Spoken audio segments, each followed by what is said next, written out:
Wonderful. It looks like we are ready to go. Hi, everyone. I'm Tiffany Miller. I'm the president of In Citizens United and Let America Vote. And we are so happy that you could join us this evening for this important conversation with Senator Sheldon Whitehouse and Congressman David Cicilline from the great state of Rhode Island about dark money and how it's destroying our democracy.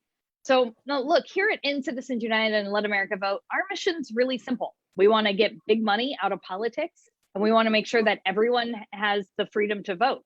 It's all about making sure that our government represents the people and not just special interests or big moneyed interests. And right now, what we're seeing is that voting rights and money in politics are connected in a number of ways. And we've really seen the worst of it over the last 9 months.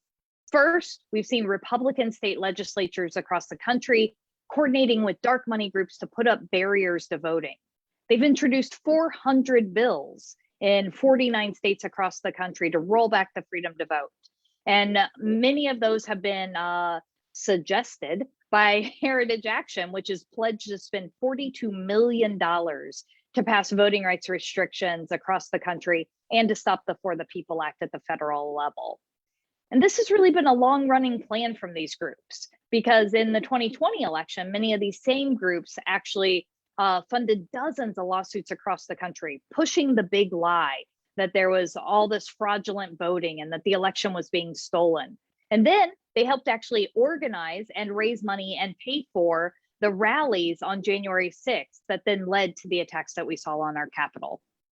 Second, these dark money groups have spent decades and hundreds of millions of dollars to capture the courts and embed a right-wing ideology on the courts. And Senator Whitehouse is going to talk more about that. But just in the last few months, we've seen how this plays out, that the Supreme Court has rolled back protections for everything from the right to vote, to giving wealthy donors more power in our elections, to setting in motion the eviction of millions of Americans, and what we just saw with effectively ending Roe v. Wade in Texas. The rights of Americans are being infringed on by these extremist judges who are handpicked by these dark money groups that we don't even know where all the money is coming from, hence why they're called dark money. What we end up with through all this is a democracy that isn't working for you, that is instead working for corporate interests, dark money interests, and that isn't addressing the pressing priorities of the day. And so all of us here today have been fighting to change that. We're fighting to pass the For the People Act, which would end dark money in our system. It would limit the influence of big money in our politics. It would guarantee the freedom to vote. It would end partisan gerrymandering. It would crack down on the corruption that we see in the system. And we would not be where we're at in the fight for this if it was not for the two leaders that we have here with us tonight and the two champions we have with us tonight. So first of all, thanks in large part to Congressman Cicilline. The House of Representatives actually introduced and passed the For the People Act first in 2019, and then again led with it in 2021 and passed it in the spring, where it went over to the Senate. And Senator Whitehouse has been one of the leaders working to pass the bill in the Senate. Twice we've seen Republicans block even beginning debate on this bill with their filibuster. But we know that this bill is too important to let an outdated Senate procedure get in the way of passage. And we expect Democrats to continue to do everything possible to pass this bill in the coming weeks. So I'm going to stop there. We're going to have Q&A. We're going to have a great discussion. But before I do, I want to hand it over to our two great partners, Senator Sheldon Whitehouse and Congressman David Cicilline, both from the great state of Rhode Island, who are the lead sponsors of the Disclose Act to end dark money in our politics. They have both been such incredible champions for us and such great allies and partners in this fight. And so first, I'm going to turn it over to Senator Whitehouse. Senator Whitehouse, thank you so much for joining us tonight. I'm thrilled to be here, and I couldn't be happier to be here with David, who is a fierce fighter and a fast friend, and just a terrific asset to all of us in the House of Representatives. And Tiffany, thank you so much for what you are doing. We are in an in case of emergency, break glass moment in our country right now because of the takeover by special interests facilitated by dark money.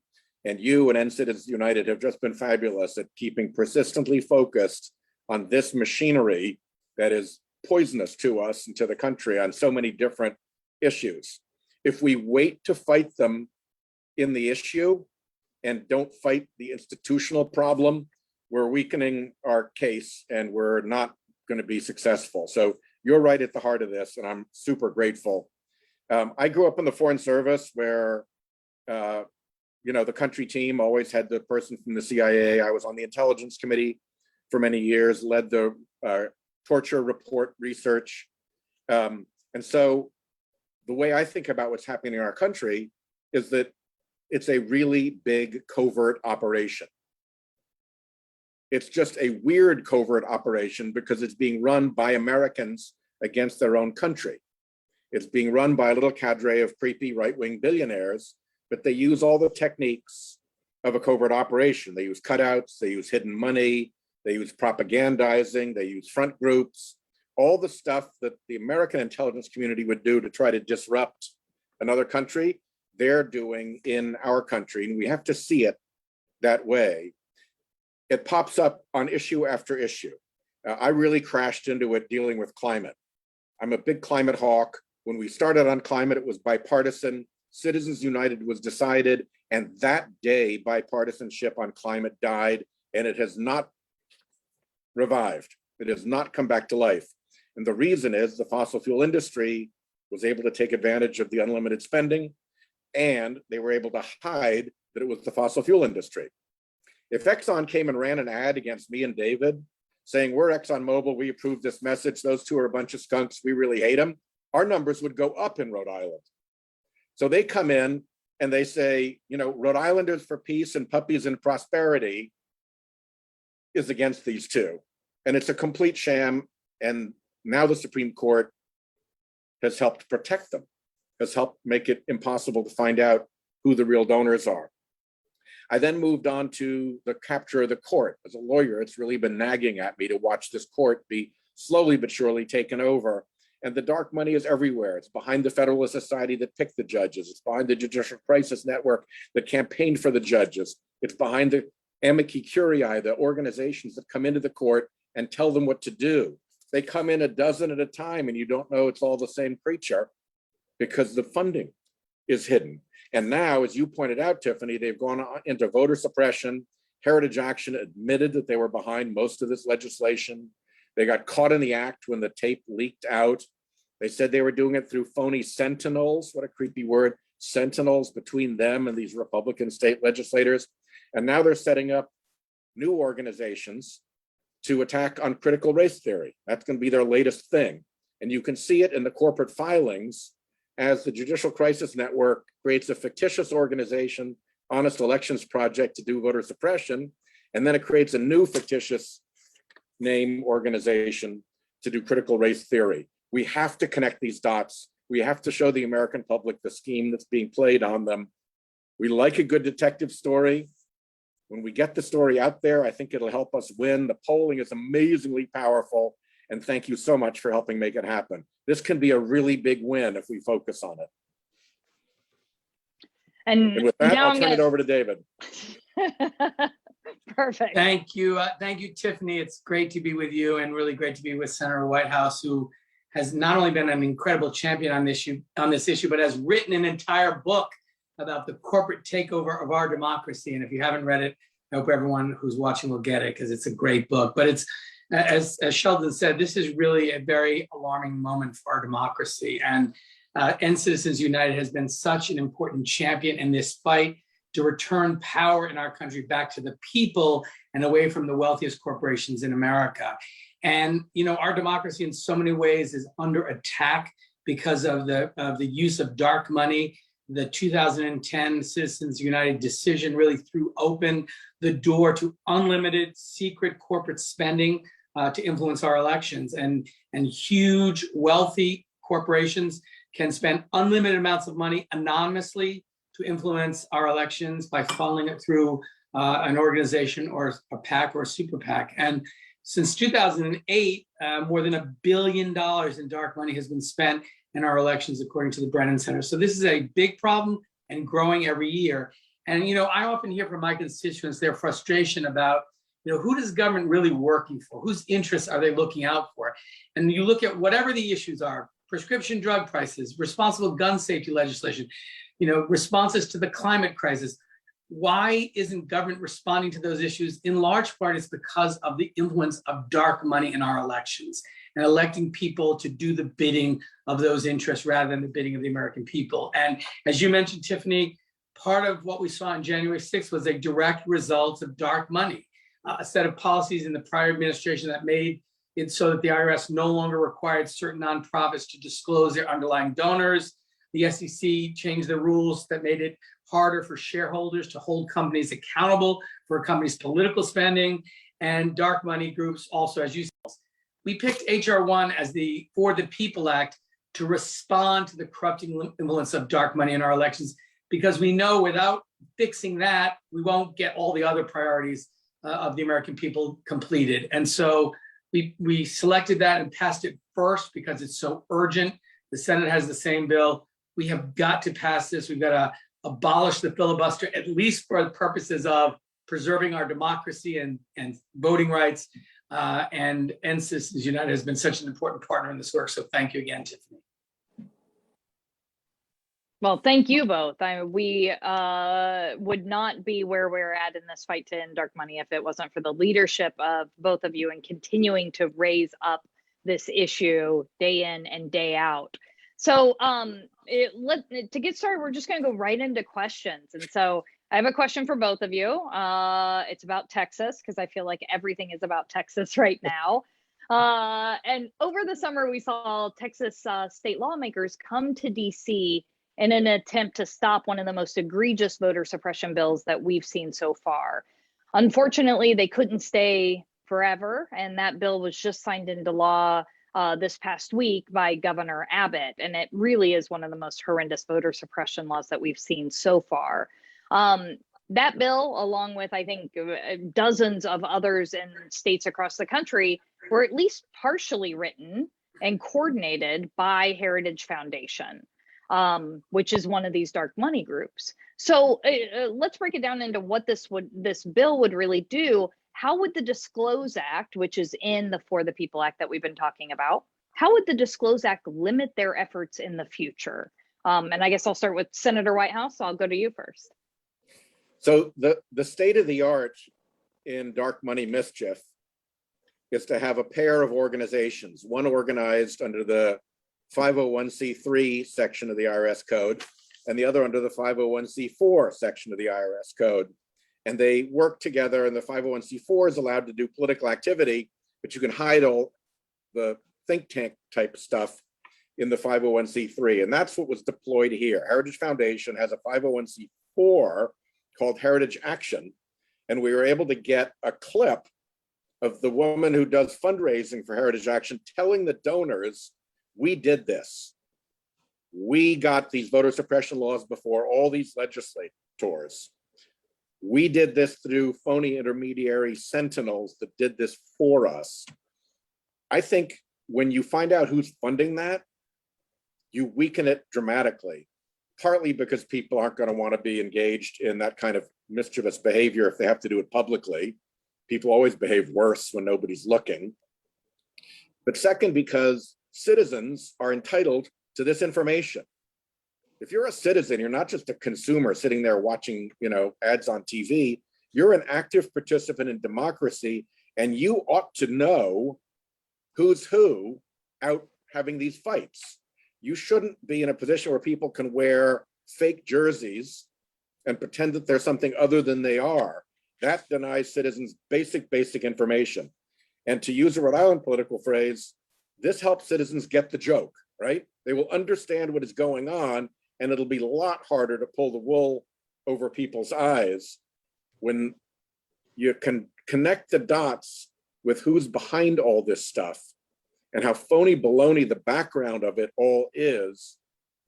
The public changes its thinking about the issue. They know they're being spun. They know they're being had. They know that they're the butt of the joke, and it changes their thinking. And that's really important because informed citizenry is essential to our democracy. Congressman, do you want to weigh in on that as well? Yeah, about I mean, how the first I want Disclose to say, Act really would come? Senator Whitehouse was the author of the Disclose Act, and I introduced it in the House. But this whole idea of bringing transparency to this really important part of our democracy is critical. And I think, the truth is that if disclose becomes the law of the land, a lot of, if not most of, this dark money will dry up. Because I think most of these donors will be horrified if the public actually learns who they are and what they're up to. And this notion of them saying, I'm for responding to the climate crisis while they're funding efforts to elect people who will stop responding to the climate crisis. Or they say, I'm for responsible gun laws while they're funding people that will stand in the way of even basic common sense gun safety legislation. So what's even more pernicious about this spending is it very often allows these big corporations to be on the right side of an issue publicly, while they're secretly funneling millions of dollars in an effort to actually undermine that position in our politics.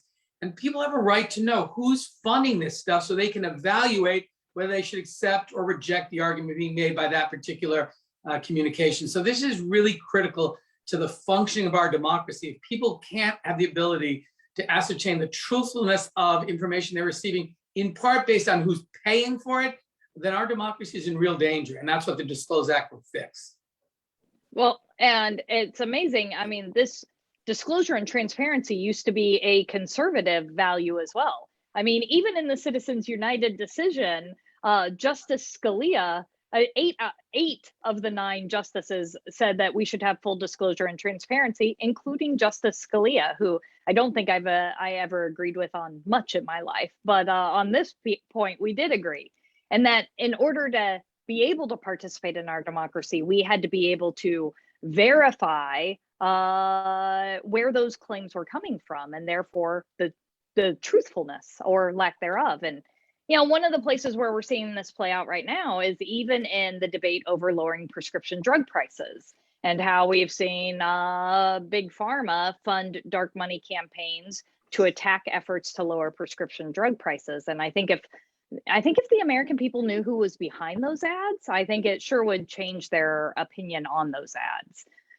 Okay, we're going to stick with Texas for another minute, not to keep picking on Texas, but there is a lot going on in Texas right now. But let's talk about the Supreme Court ruling that we just saw, where the Supreme Court refused to stop a law that went into effect on September 1st, which essentially bans abortion after 6 weeks, and really just completely undermines Roe v. Wade, especially there in Texas, and stops women from being able to make their own choices.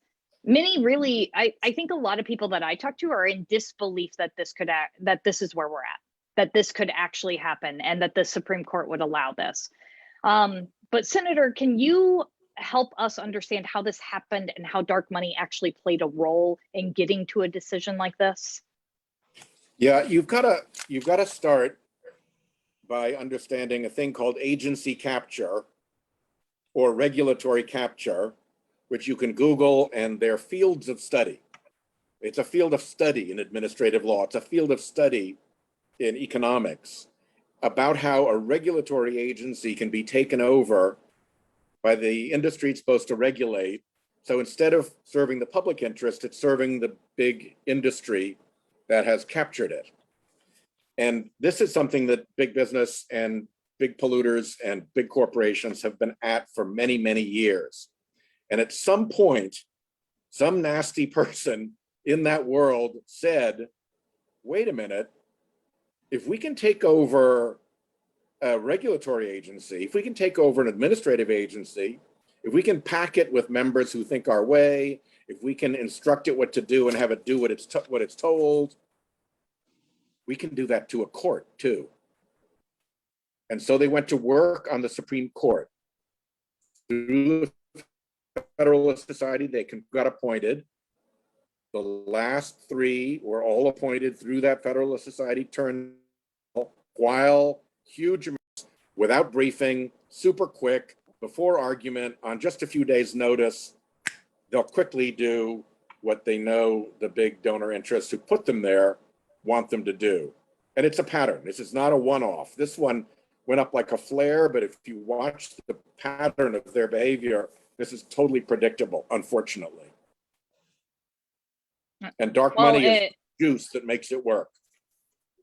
yeah, and now they're doing more and more through the shadow docket, which is a place to hide some of these actions. And you know, to use your agency captured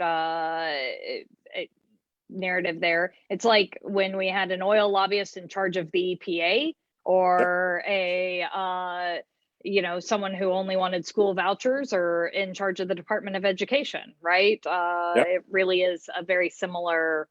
Remember all the very scandals similar when the BP oil spill happened and that explosion happened in the Gulf, and then they went looking at all the mischief that was in the Department of Interior regulatory area. Same deal. This is just, they did it in a court instead of doing it in the energy regulators. I am going to use this opportunity to back up my good friend, Congressman Cicilline, and say that everyone watching really should read Senator Whitehouse's book called Captured. It is a fantastic, it's gripping, it's an easy read, and it breaks all of this dark money down into really understandable how it's impacting your day-to-day life. And so I highly recommend it.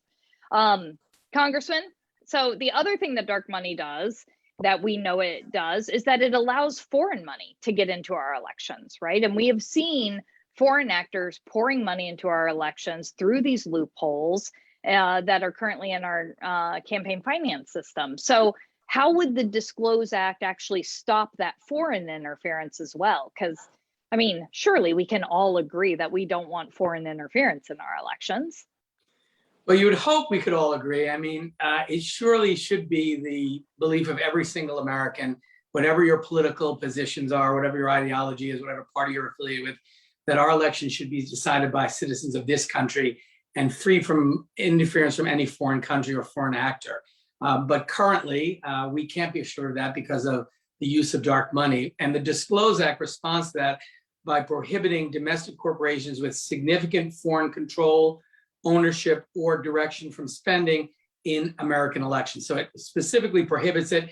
It retains the ability of US subsidiaries of foreign corporations to have their employees participate in PACs so long as no foreign nationals have decision-making authority or control of the PAC. It also really importantly cracks down on shell companies, which can be used to launder foreign money into our elections by requiring companies spending money in elections to disclose the true owners of the company to the election officials and to the public. And this will really stop foreign actors from being able to secretly funnel money into US elections. And we can no longer think, oh, this could never happen. We've seen it happen already. Foreign interference in our elections is obviously a very real threat. And we have to be sure that we're doing everything we can to protect the integrity of our elections and particularly protect it from foreign interference. And the Disclose Act does that in a very significant way. And we know that to your point, Congressman, that this is a very real and present danger to the United States right now. We saw foreign interference in 2016. I mean, Facebook estimates that as many as 150 million Americans saw Russian-sponsored advertisements in the lead up to the election. That's almost half of our population that saw foreign created content to disrupt our elections and lead up to the election. And they did it again in 2020, where Russia and Vladimir Putin authorized extensive efforts to hurt the candidacy of President Biden. So we know that this is actually something that we are regularly facing. Yeah. And what makes it, I'm sorry. I was going to say, as David knows all too well, because he's a champion against Facebook mischief, you can't trust Facebook on this stuff because they admitted that they took payments for political advertisements denominated in rubles, right? You think if the payment comes in rubles, you might connect the dots. Right. Like, nope. But they took the money and they ran the ads. And couple it with their policy that they will allow you to buy a political ad, which is completely false. So you're allowing foreign actors to buy advertising, which is patently untrue, and then put it on these social media platforms. This is a very, very dangerous practice. Absolutely. And the Disclose Act would help crack down on that. There are some other provisions within the For the People Act that would also make sure that we had online transparency about who is buying ads online and on places like Facebook, because we have to crack down on this. Okay, Senator Whitehouse. Dark money has, you talked about this a little bit earlier, how dark money is connected to every other single pressing priority that that we have. Everything from strong, being able to provide healthcare to Americans, being able to lower prescription drug prices, climate change, gun safety. It really impacts headway on all of these issues and causes so much gridlock. Can you talk to us about how passing the Disclose Act would, I don't know, break that gridlock that we're seeing? Yeah, I think the first thing that we've got to do is make sure that we talk about these issues issue by issue in the context of the dark money that's up against us. Always spotlight that. The public wants to actually know this, and it's a very powerful argument, and you make it very well, but not everybody does. Very often, the group that is concerned about one of these issues will talk only about the issue and not look back at the dark money on the other side. And we need to be better at that. The issue that really gets stuck in my craw is climate change, because I came to the Senate in 2007. And in 2007, in 2008, and in 2009 was a very bipartisan issue. We had 4 or 5 different bills kicking around. McCain ran for president as the Republican on a good climate platform. We were on our way to solving the climate problem. And then came January of 2010, Citizens United, and instantly, from the date of that decision, no Republican in the Senate would get on any kind of a serious climate bill. And we lost a decade. We lost a potentially irretrievable decade on climate change because of the dark money. Dark money doesn't work very well if everybody knows who's spending it. When Exxon spends $20 million to help Mitch McConnell get a Republican senator elected who will vote against climate change, everybody will get the joke. Everybody will understand that they're being had, and it won't work, which is why they set up the Heritage Foundation, which is why they set up, Americans for Prosperity, which is why they set up all these phony named front groups to obscure who the real actor is there and deny Americans as citizens the knowledge that they need to be effective citizens. They don't want us to be effective citizens. They want us to just sit there and vote as they spook us to vote. And so they take away this information. The Disclose Act, by allowing us to chase that information through to the real payer, will always let the American people know who is really behind what's going on. And that, as David pointed out, will make a lot of them stop it because they're incredible. They're fabulous liars. People don't believe them. So once they know it's them, they can take what they said and discount it and just put it in a bin. The last thing on this, one of the ways they attack us is with slime. Since Citizens United, we've had what one person called a tsunami of slime. If you got to put your real name on an ad, you're going to be a lot less slimy because you own it. When you've got a fake entity between you and the ad, you can be as slimy as you please. And trust me, the fossil fuel industry is as slimy as it gets. And all of that gets cleared up with Disclose. Yeah, we actually saw, and we have seen since Citizens United, we've obviously seen not only the sheer amount of money in politics grow exponentially, but also the dark money, which spent more than $1 billion in 2020. $1 billion that we don't have any other, we have no idea where it actually originated from. And not only that, but like the amount of money that we can actually trace back to its initial, the real person who gave it. It used to be 25% of money that was going into our elections we couldn't trace back, so 75% we could. It's now flip-flopped. We can only trace back 25%, and 75% is murky or dark, or right. And so it is just amazing how much this has proliferated. And to your point, Senator, it has really made our campaigns more negative. It is. Climate change and the power of the fossil fuel industry in this space. I mean, you think about so many other issues that are pressing, for the American people, the high cost of prescription drugs. People can't understand why we don't allow the government to negotiate discounted prices through the Medicare program. There's one reason: the power of big pharma and the money they spend in our elections. And they're actually running ads to suggest that, that allowing the government to negotiate discounted prices would somehow interfere with people's access to their own prescriptions. I mean, it's ludicrous. You think about responsible gun safety. It's the power of the gun lobby that's interested in just the sale of guns as a business.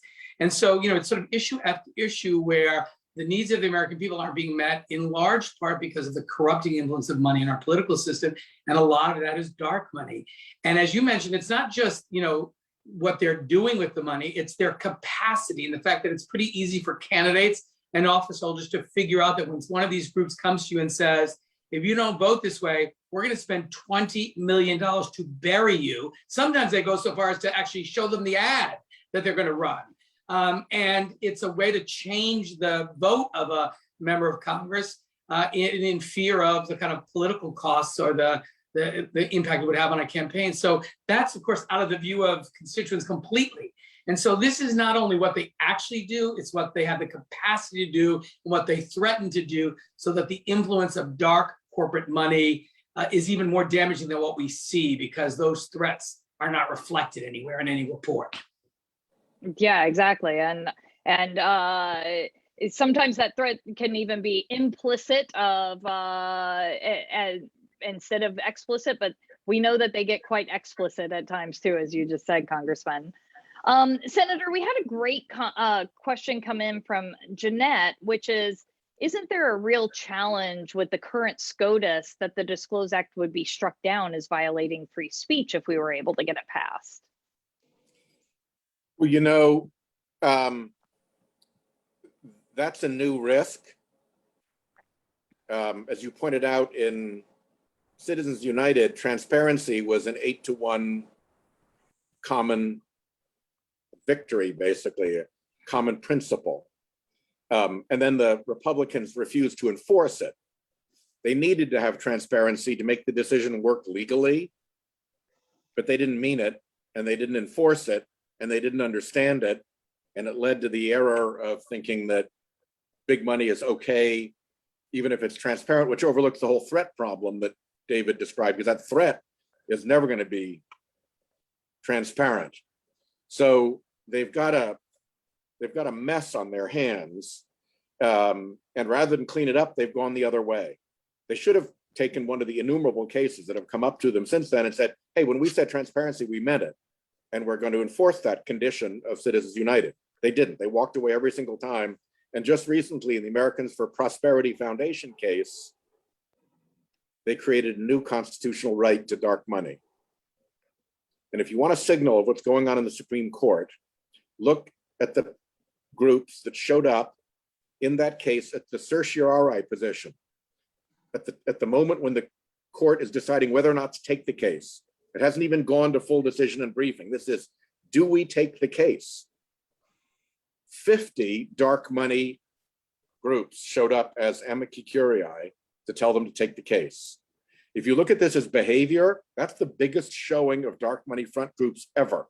That's like a signal blaring horn to their appointees on the court. This really matters to us. You've got to deliver this for us. And sure enough, 6-3, they got what they wanted. So watch for that constitutional right to dark money to be expanded by this new dark money. I mean, this is the court that dark money built. And dark money's number one purpose with this court is to get it to protect dark money so they can keep running their scheme. And sure enough, they started with that decision. So that's really a danger. So I feel like anyone watching, we have adequately scared them about the state of our democracy, right? Because it truly is really dire. We are in this critical moment, and we often talk about that we are in a fight for our very democracy, and that is not hyperbole. That is literally where we're at in this moment. But we had another question come in that Congressman, I'm going to kick to you first, but I think it is a really good question, which is, okay, how this problem is so invasive. How can Congress, the Department of Justice, anyone stop this progress of bad actors? And how can the folks watching tonight, how can average citizens help? Well, I mean, the first thing we can do is we can demand that HR 1 and HR 4 be passed. Both they've passed in the House already. They need to pass in the Senate, and the president, of course, will sign them. Those are particularly HR 1 and S1. It's a very comprehensive piece of legislation that really addresses this issue of dark money. As you mentioned, it includes the Disclose Act. It includes a number of measures to ensure that people have access to the ballot, to make it easier, not more difficult for people to vote. It would make many of the voter suppression laws that are being enacted in the states illegal under federal law. So really, that's the reason we called it the For the People Act, because it was really about protecting our democracy so that it actually functions for the people. And so passing HR 1, HR 4 is a first step. And I hesitate to say this because we have a United States senator in this call, but if that means modifying or abolishing the filibuster, we have to do that. I mean, there's nothing more important than preserving our democracy, making certain that it works for the people of this country, not corporate dark moneyed interests. And if passing HR 1 is our best way to do that, we ought to be prepared to abandon any kind of Jim Crow relics like a filibuster in preventing that. And the cruel irony of thinking you're going to take this kind of undemocratic tool of a filibuster and use it to prevent passage of the most important democracy preservation legislation in our lifetime is just insane. And so I think people have to just demand that HR 1 and S1 pass.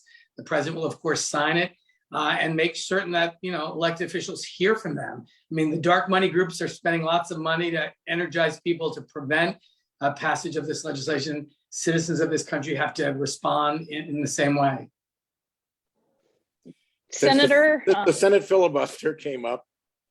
Let me remind everybody that there are two ways around this. One is to break the filibuster. The other is to spend time on the floor debating this and putting the Republicans into the awkward position of having to defend dark money over and over and over and over and over again. When we passed the Civil Rights Act in 1964, that measure was on the Senate floor for 3 months. And the pressure of something actually being on the floor changes the way senators think. It directs the public's attention to the fight. And I'll tell you what, if Mitch McConnell and his little minions had to spend 3 months defending dark money as they approached the 2022 election, we could perhaps get to a situation where they would be the ones suing for peace. And they'd say, okay, we finally have to give up this dark money thing because you're killing us out on the Senate floor every day. They run ads. They've run an ad against me on grounds that I'm a big dark money guy. They know how potent the dark money issue is. They're using it against us, which is comical considering their dependence on dark money. So they know how powerful it is. So if we use it against them, if we put the floor time in to have a long Senate battle on the gerrymandering, on the dark money, on corporate influence, on all of these things, you could actually get to a position where their backs are broken politically. And eventually we get to 50 votes without having to break the filibuster. They finally just let us vote because they can't fight any longer. There are two paths to a victory at 50. One is to break filibuster, the other is to break the politics of the Republican Party. well, and for everyone watching, you can go to forthepeopleact.com